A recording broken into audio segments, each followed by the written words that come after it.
할렐루야. 오늘 함께 예배할 수 있음에 너무나도 감사를 드립니다.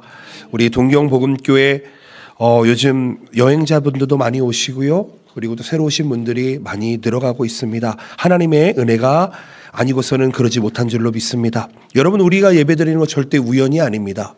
하나님은 절대로 우연으로 일하시는 분이 아니기 때문입니다. 저는 그래서 한 가지 여러분들에게 한 가지 도전을 주었으면 좋겠습니다.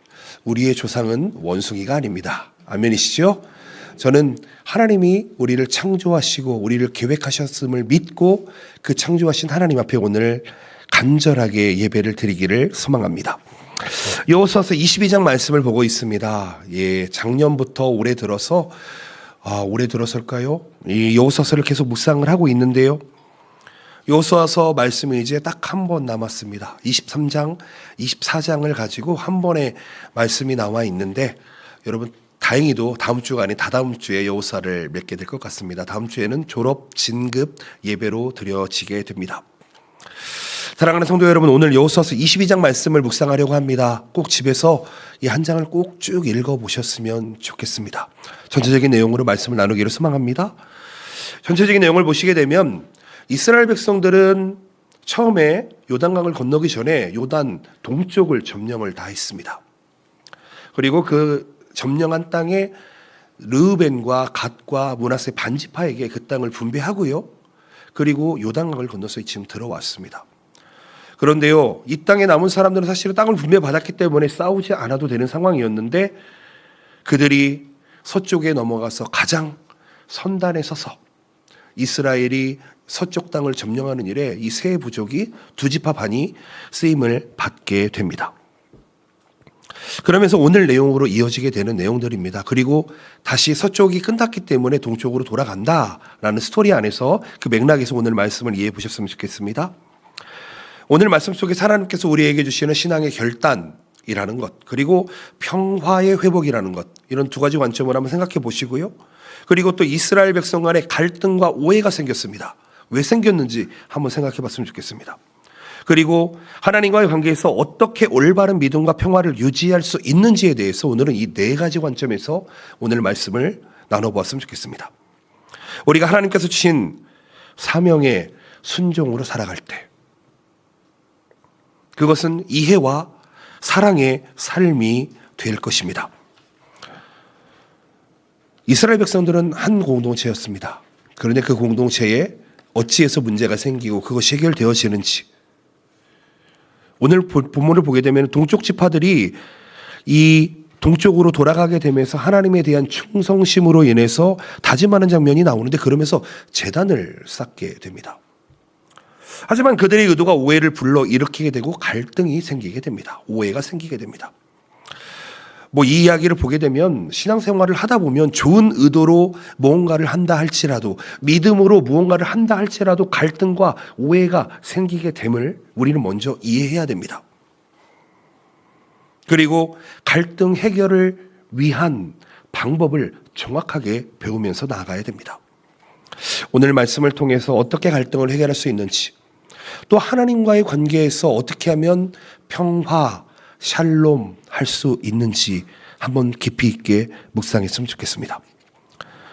저는 요즘 최근에 리스펙트라는 단어를 참 많이 씁니다. 존중하다라는 뜻입니다. 존경하다라는 뜻입니다. 이것은 우리 성도들 간의 사이에서 반드시 필요한 단어라고 생각을 합니다. 여러분, 우리 주변에 있는 분들 한번 보시겠습니까? 당신을 존경합니다. 당신을 존중합니다. 한마디 얘기해 주셨으면 좋겠습니다. 당신을 존중합니다. 당신을 존경합니다. 아멘이시죠? 아멘이시죠? 예. 여러분, 성도의 관계는 반드시 이 자세가, 이 태도가 기본이 되어야 되는 줄로 믿습니다.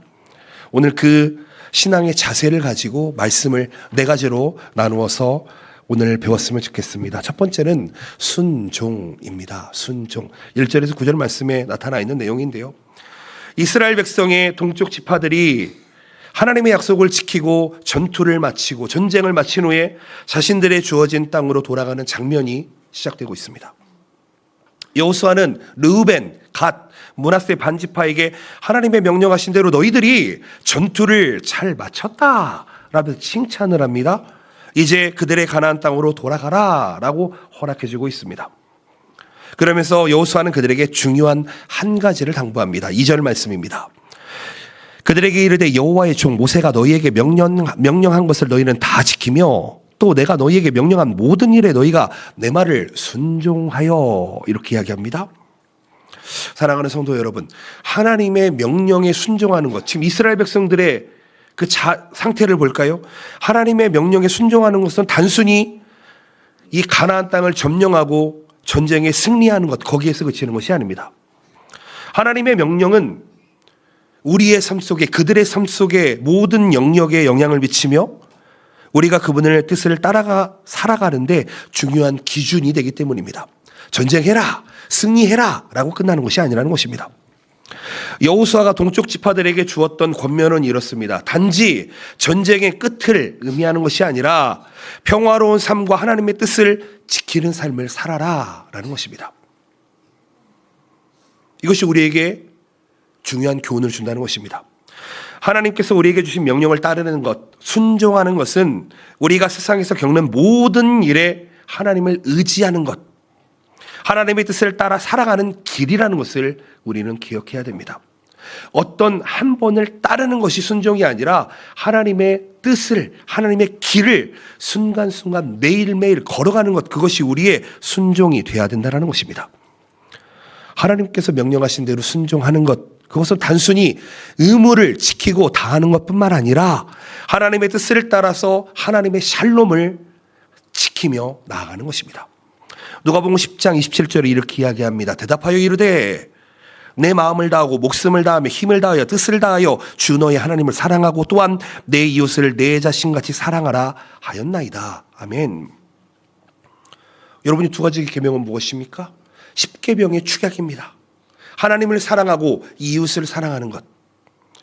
이 두 명령은 우리의 마음과 행동을 변화시키고 우리가 하나님을 사랑하고 이웃과 화평을 이루는 삶을 살도록 지금 우리에게 명령하고 있으시다는 것입니다.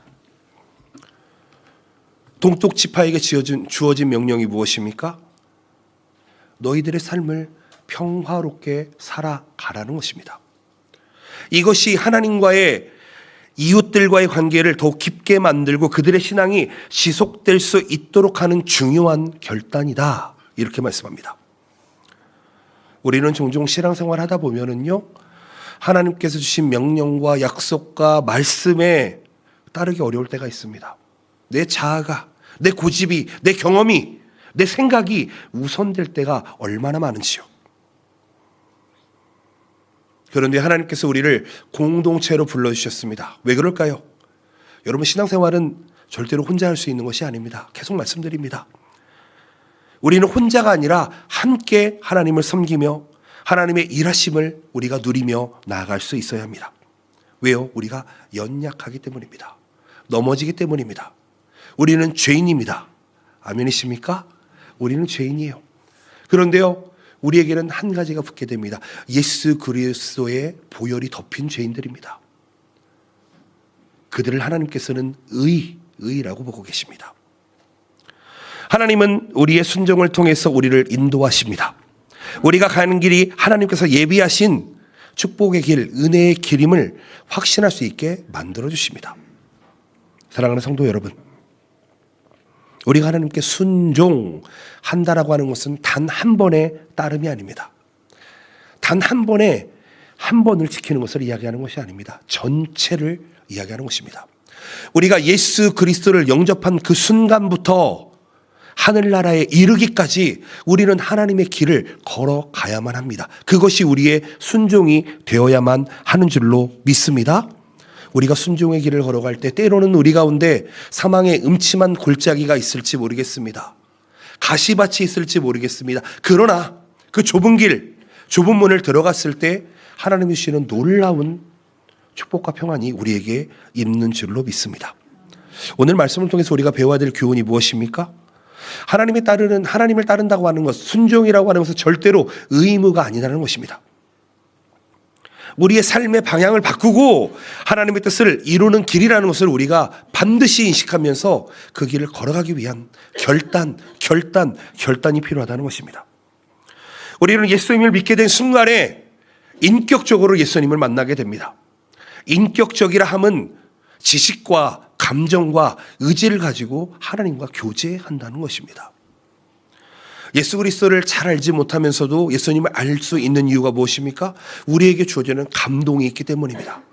감정을 통해서 하나님을 쉽게 알 수도 있습니다. 찬양하다가, 기도하다가, 말씀 속에서. 그러면서 하나님을 더 깊게 알게 됩니다. 지식적으로. 또 더 중요한 게 무엇입니까? 의지적으로 하나님을 선택하고 살기를 결단해야 한다는 것입니다.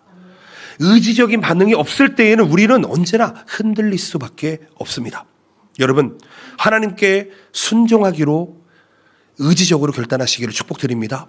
그렇게 하지 않으면요, 우리의 신앙생활은요, 정말 어려운 길이 되어버리고 맙니다. 교회를 나오시는 분들은 평안을 찾아서, 축복을 찾아서, 치유를 찾아서 나오시는 분들이 많이 있을 거라고 생각을 합니다. 그런데요, 우리의 믿음 생활은, 우리의 신앙 생활은 여러분 유람선이 아닙니다. 우리는 어디를 놀러 다니는 그런 삶을 살기 위해서 신앙생활을 하는 것이 아닙니다. 우리는 군함입니다. 우리는 영적 전쟁, 눈에 보이지 않는 영적 전쟁을 하기 위해서 이 자리에 모였다는 것입니다. 처음에는 다 이해하지 못하시겠지만 이 영적인 세계가 여러분들에게 열리게 된다면 여러분, 우리의 순종과 우리의 자세와 우리의 태도가 변화되어져야 하는 줄로 믿습니다. 하나님께서 우리를 성도로 불러주셨습니다. 더 나아가 우리를 땅끝까지 복음을 전하는 제자로 불러주셨습니다. 여러분 기억하시길 바랍니다. 성도로서 만족하시겠습니까? 아니면 하나님의 뜻을 전하는, 순종하는 제자로 살아가시겠습니까? 여러분 결단해 보시기를 예수님의 이름으로 축복드립니다. 아멘. 두 번째로 생각해 볼 수 있는 것은 충성입니다. 10절에서 18절 말씀인데요. 볼까요? 르우벤 갓 므낫세 반지파는요, 자신들의 땅으로 돌아가면서 큰 결단을 내리게 됩니다. 왜냐하면 이번에 건너가고 나면 이제 다시는 이쪽과 이제 관계하기가 쉽지 않을 터인데 요단강을 건너면서 제단을 쌓습니다. 단순한 기념비적인 상징물이 아니었던 것 같습니다. 그들이 쌓은 제단은 하나님에 대한 충성, 신앙의 다짐이었습니다.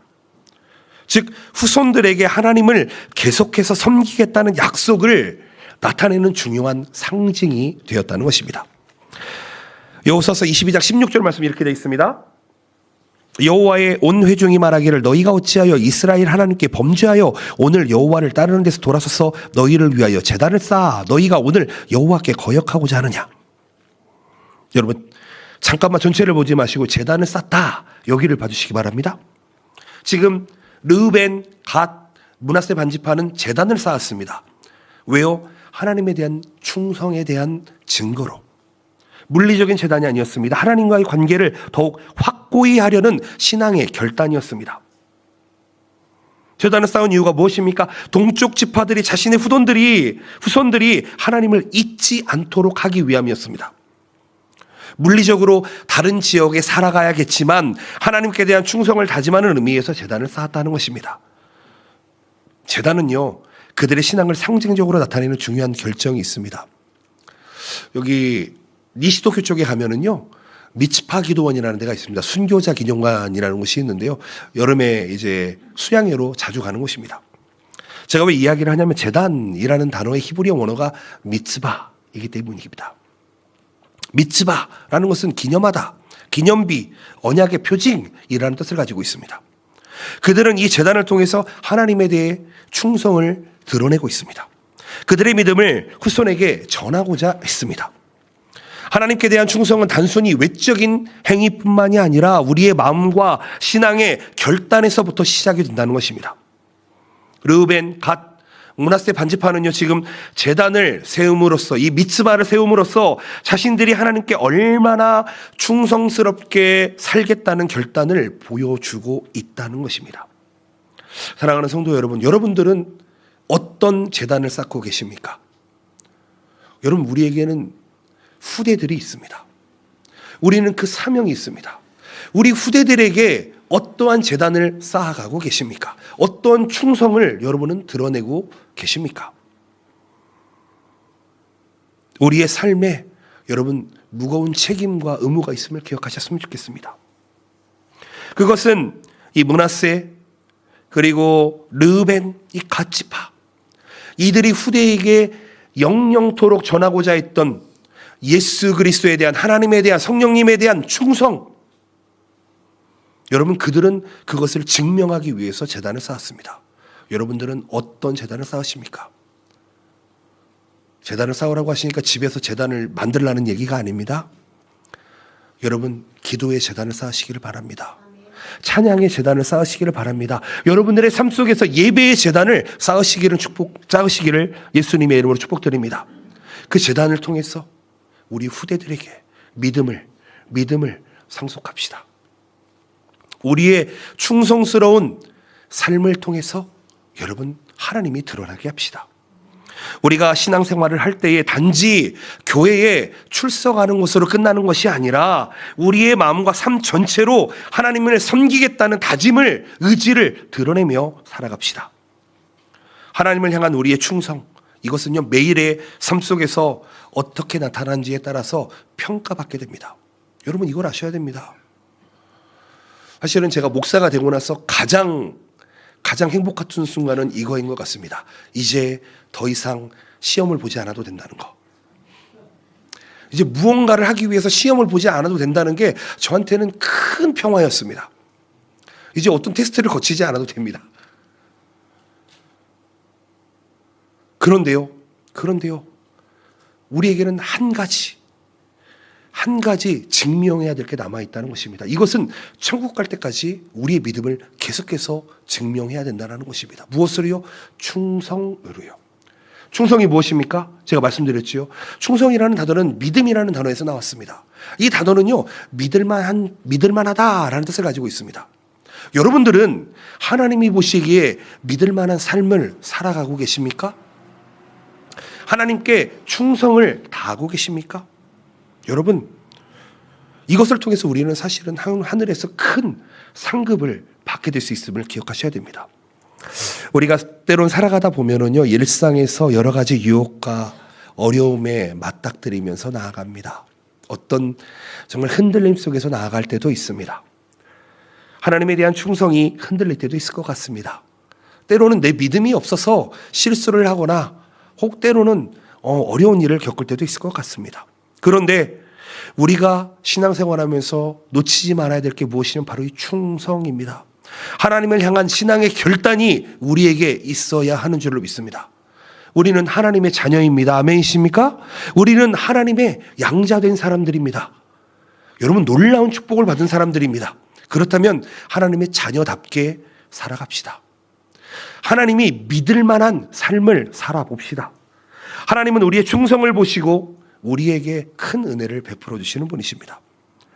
하나님께 굴종해라 이런 말씀을 드리는 게 아닙니다. 하나님에 대해서 충성한다라고 하는 것은, 신앙생활을 한다라고 하는 것은 말로만 하는 것이 아니라 우리의 행동 그리고 삶의 방향성으로 나타나게 됩니다. 우리의 입술과 우리의 행동, 우리의 삶 전체가 이 충성의 결과로 나타난다는 것입니다. 우리가 하나님의 뜻을 따르고 그분의 명령을 지킬 때 하나님께서는 우리의 충성된 이 마음을 받으시고 우리를 은혜로 베푸시는 분임을 기억하시기를 바랍니다. 사랑하는 성도 여러분, 우리가 하나님께 나와 예배하는 이유가 무엇입니까? 하나님께 봉사하고 하나님을 섬기는 이유가 무엇입니까? 하나님께 물질을 드리고 하나님께 나오는 이유가 무엇입니까? 하나님이 가난해서 그렇습니까? 하나님이 모자라서 그렇습니까? 그렇지 않다는 것입니다. 여러분, 하나님은 가난하지 않으십니다. 하나님은 부족하지 않으십니다. 우리가 하나님을 섬기는 이유가 무엇입니까? 그것은 죄로 인해 죽을 수밖에 없었던 우리를 살리기 위해서 우리를 위해 예수 그리스도를 이 땅에 보내주셨다는 것입니다. 예수님께서 우리를 위해 고통당하시고 채찍 맞으시고 창에 찔리시고 못에 박히시면서 하나님의 사랑을 증명해 내셨습니다. 그분의 사랑에 은혜에 대한 감사로 우리는 이 자리에 나와 있는 줄로 믿습니다. 사랑하는 성도 여러분, 하나님에 대한 충성. 예수님도 하나님의 말씀대로 사셨습니다. 그렇다면 우리도 하나님의 말씀대로 살기로, 충성하기로 결단하며 나아갑시다. 하나님께 대한 충성은 그분께서 우리의 삶을 인도하시고 보호해 주신다는 것에 대한 응답이 될 것입니다. 우리는 이 신앙의 결단을 통해서 하나님의 뜻을 이루는 삶을 살아갈 수가 있을 것입니다. 사랑하는 성도 여러분, 여호수아서 22장 말씀을 통해서 하나님에 대한 우리의 충성을 다시 한번 다짐합시다. 다시 한번 다짐하며 우리의 신앙을 더 굳건히 하는 삶을 살아가기로 결단합시다. 그런 여러분들 되시기를 예수님의 이름으로 축복드립니다. 아멘. 세 번째로는 갈등과 오해입니다. 19절에 30절 말씀인데요. 동쪽 지파들이 쌓은 제단을 다른 이스라엘 지파들이 이거 우상 숭배 아니야 라고 지금 오해하고 갈등이 일어나게 됩니다. 지금 두 지파 반은요 정말 하나님을 향한 충성으로 인해서 제단을 쌓았는데 나머지 9지파 반이 뭐라고 하냐면 너 지금 이상한 짓 하고 있어 라고 이야기합니다.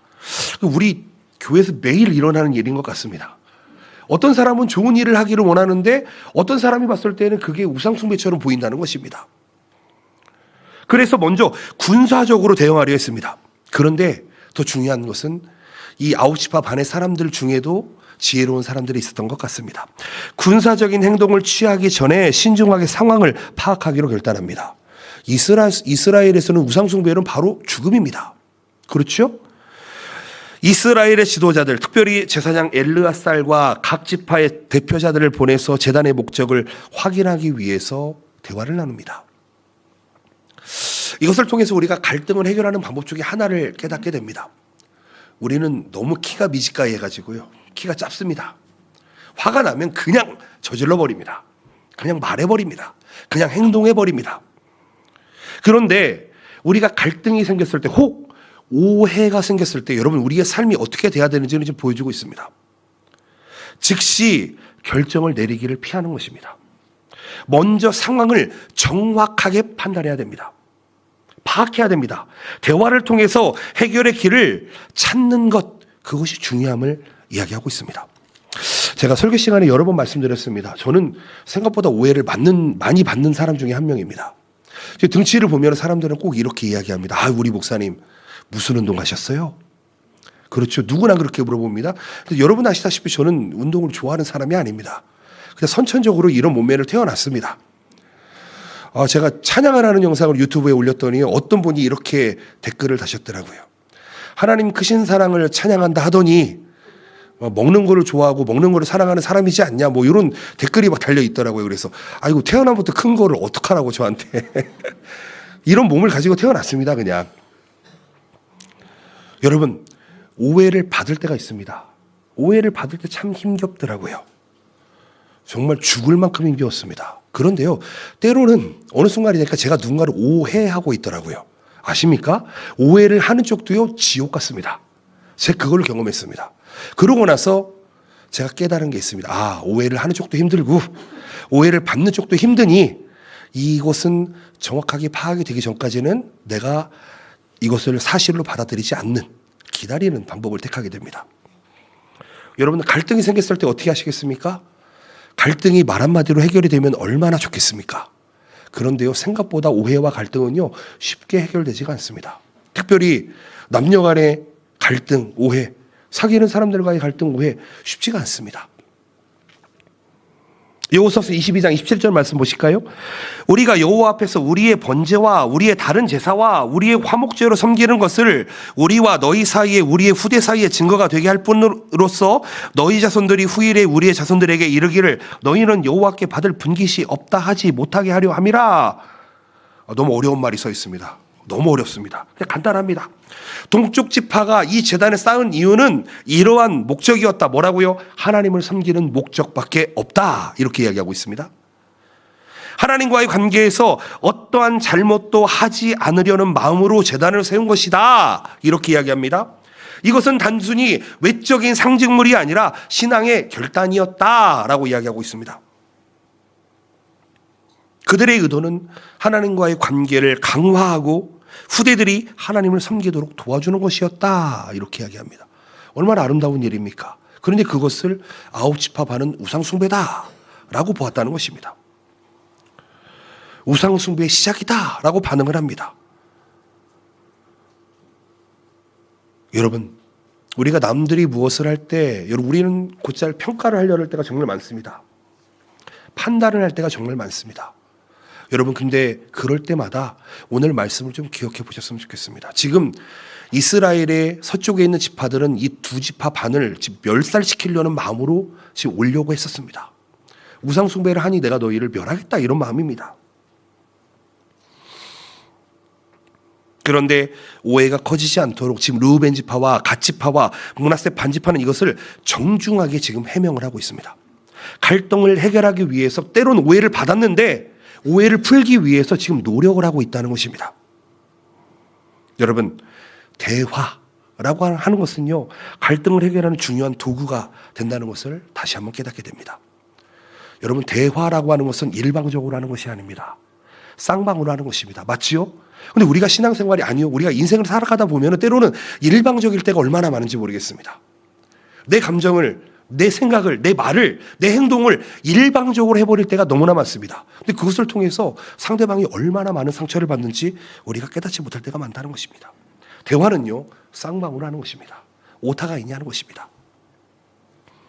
대화는 갈등을 해결하는 놀라운 도구가 됩니다. 사랑하는 성도 여러분, 갈등이 발생했을 때, 오해가 발생했을 때 우리는 먼저 이 대화를 통해서 상대방의 의도와 상황을 이해하려고 해야 합니다. 그러면 우리는 불필요한 갈등을 우리는 예방할 수 있습니다. 하나님께서 우리에게 주신 게 무엇입니까? 화평을 이루어라 이렇게 이야기합니다. 샬롬을 만들어내라 라고 이야기하고 있습니다. 그런데요 우리가 참 이런 갈등이 있고 오해가 있을 때 참 감사할 것은 우리 안에 하나님이 함께 하신다는 것입니다. 하나님이 함께 하셔서 우리를 중재해 준다는 것입니다.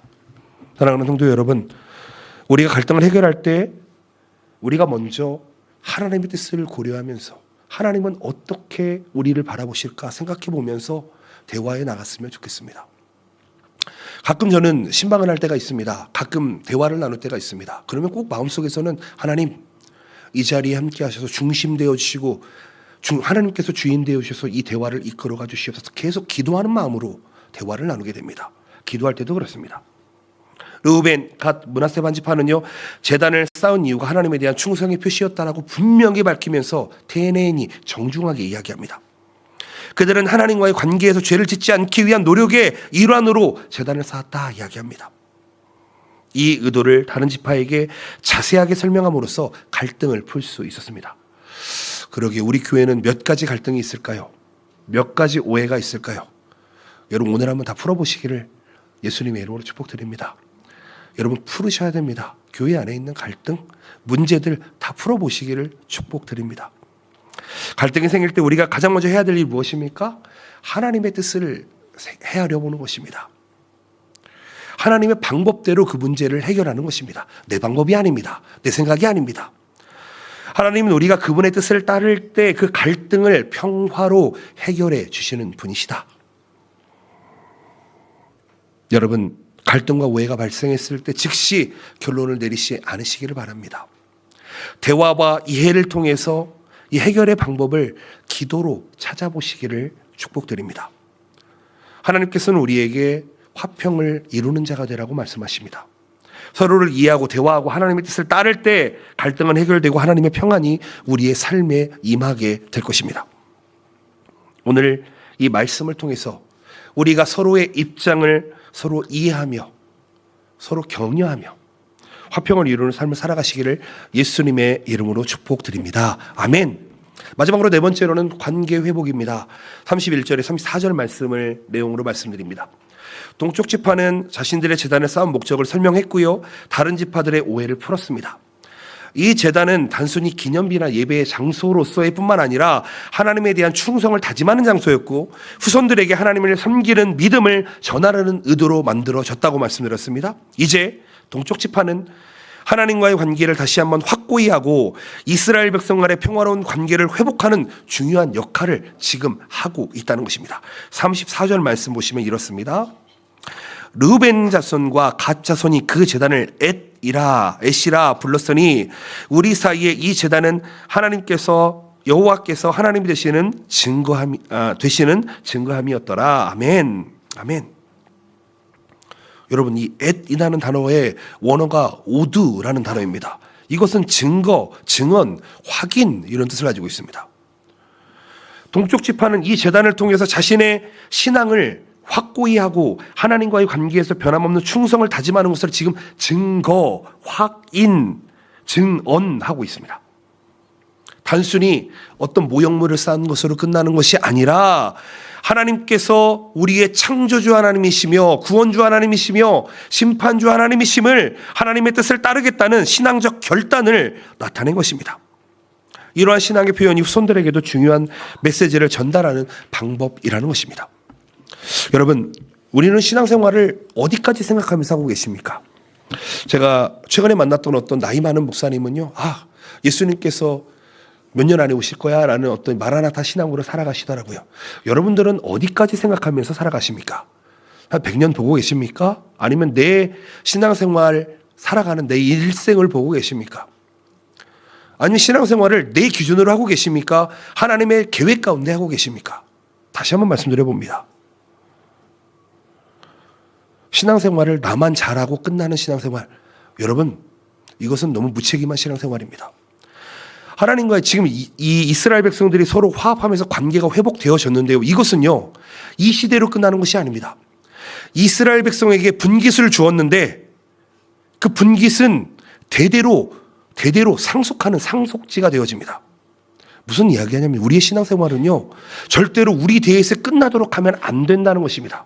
이 관계의 회복이 계속해서 다음 세대로 이루어지는 놀라운 역할을 해야 된다는 것입니다. 여러분, 동쪽 지파와 서쪽 지파는 서로 오해를 풀고 하나님과의 관계를 다시 확립합니다. 평화로운 공동체가 되었습니다. 근데 그게 끝이 아닙니다. 그들에게 숙제가 주어집니다. 너희는 그 대대손손 하나님을 섬기는, 하나님께 순종하는, 하나님께 충성하는 자녀들이 되어라. 갈등이 있을 때, 오해가 있을 때, 어려움이 있을 때 대화나 이해나 그리고 함께함으로 우리의 삶을 풀어나가는 것, 평화로운 관계 회복이 우리에게 필요하다는 것입니다. 제가 신학교를 다니면서 샬롬이라는 단어를 처음 배웠을 때가 생각이 납니다. 이스라엘에서 한 20여 년간 살다 오신 선생님이 가르쳐 주십니다. 이스라엘은 인사가 샬롬이라는 것입니다. 샬롬, 우리는 다 아는 단어지요. 샬롬 무슨 뜻입니까? 평안, 화평, 평화 이런 단어일 것입니다. 근데 여기에는 세 가지 의미가 들어있답니다. 너 하나님과의 관계가 샬롬하니? 이웃과의 관계가 샬롬하십니까? 여러분들의 마음은 샬롬하십니까? 묻는다는 것입니다. 여러분들은 어떠십니까? 하나님과의 관계가 샬롬하십니까? 아멘이시죠? 여러분들 이웃과의 관계가 샬롬하십니까? 아멘이셔야 합니다. 여러분들의 마음은 샬롬하십니까? 여러분, 의지적으로 하나님께 기대어 살아가시길 바랍니다. 우리에게 참된 샬롬, 평화를 주시는 분은 오직 우리 주님밖에 안 계시기 때문입니다. 하나님은 우리가 그분과 화목하고 이웃들과의 서로의 화평을 이루며 살아가시기를 원하시는 분이십니다. 그리고 우리 개개인이 하나님의 화평 속에서, 평안 속에서 살아가기를 원하고 계신다는 것입니다. 우리는 오늘 이 말씀을 통해서 우리 각자가 하나님과의 관계를 더욱 깊이 회복하고 그 안에서 참된 평화와 화평을 이루는 삶을 살아가기를 기도하며 나아갑시다. 하나님 허락해 주시옵소서. 도와주시옵소서. 그것은 하나님과의 올바른 관계로부터 시작되게 됩니다. 우리의 삶의 평안과 화평이 회복되는 순간은 하나님과의 관계성에 있습니다. 그리고 여러분, 우리에게 주어진 이 공동체, 어떤 공동체가 있습니까? 가장 가깝기로는 가족이라는 공동체가 있을 것입니다. 바라옵고 함께는 여러분들의 가족 안에 하나님의 놀라우신 샬롬이 함께 하시기를 예수님의 이름으로 축복드립니다. 회복되시기를 축복드립니다. 여러분들의 가정이 구원에 이르는 놀라운 가정 되시기를 축복드립니다. 그리고 더 나아가서 우리 교회 공동체가 하나님의 화평, 평화가 넘치는 교회 되시기를 축복드립니다. 아멘. 말씀을 맺기를 원합니다. 저는 오늘 여호수아서 22장 말씀을 통해서 하나님의 명령에 대해 순종했던 이 두 지파 반 동쪽 지파를 보게 되었습니다. 또 신앙의 결단을 하며 제단을 쌓은 동쪽 지파의 모습을 보게 되었습니다. 그 가운데 이루어졌던 갈등과 오해, 그 관계를 보았습니다. 그리고 그것이 해결되는 장면을 보게 되었습니다. 결국은 하나님과의 평화로운 관계 회복으로 돌아섰다는 것을 우리는 보게 되었습니다. 아마 22장 전체가 우리의 인생과 같지 않나 생각을 해봅니다. 사랑하는 성도 여러분, 하나님을 향한 믿음을, 신앙을, 순종을 다짐하며 나아갑시다. 우리 공동체 안에서 서로 이해하며 화평을 이루는 삶을 살아가기로 결단합시다. 갈등과 오해가 있을 때 내 뜻과 내 생각과 내 경험이 아니라 하나님의 뜻을 따르고 하나님의 뜻을 이루어 나가는 일을 선택하며 나아갑시다. 평화의 길을 걸어가는 것, 평화의 길을 만들어가는 것이 우리의 사명임을 깨달아 나아갑시다. 오늘 순종과 충성과 그리고 평안이 우리에게 있기를 소망합니다. 여러분, 우리 주변에 있는 분들을 리스펙트하는 여러분들 되시길 축복드립니다. 그 자세가 하나님을 따르는 기본적인 자세입니다. 하나님과의 관계를 회복하고 하나님의 뜻을 따르는 삶을 살아갈 때 우리의 삶 속에 샬롬이 넘치게 될 것입니다. 사랑하는 성도 여러분, 우리 가운데 이후로도요, 많은 유혹과 어려움과 갈등과 오해가 있을 것입니다. 그런데요, 이제는 그것을 예방할 수 있는 길이 생겼습니다. 그것이 무엇입니까? 하나님 안에 있는 것입니다. 하나님 안에 있는 것입니다. 아멘이십니까? 하나님 안에, 하나님의 말씀 안에, 하나님의 능력 안에 있을 때에 우리는 모든 어려움, 갈등, 오해, 그리고 모든 난과들을 이겨낼 줄로 믿습니다. 아멘이십니까? 여러분, 하나님은 하실 수 있습니다. 우리 안에 있는 병을 고칠 수 있는 분은 하나님이십니다. 우리 안에 있는 마음을 회복시켜 주시는 분은 하나님이십니다. 우리의 삶을 정상적인 하나님의 의의 길, 선한 길로 인도하시는 분 오직 우리 하나님밖에 안 계십니다. 우리는 그 멋있는 하나님을 믿으며 나아갑니다. 사랑하는 성도 여러분, 우리 하나님이 얼마나 대단한 분이신지 오늘 한 번 더 확인하시고 그 놀라우신 이 온 우주를 다스리시는 진리 안에 계시는 그 주님 앞에 나아가시기를, 그 주님과 함께 동행하시기를 예수님의 이름으로 축복드립니다. 아멘. 기도하시겠습니다.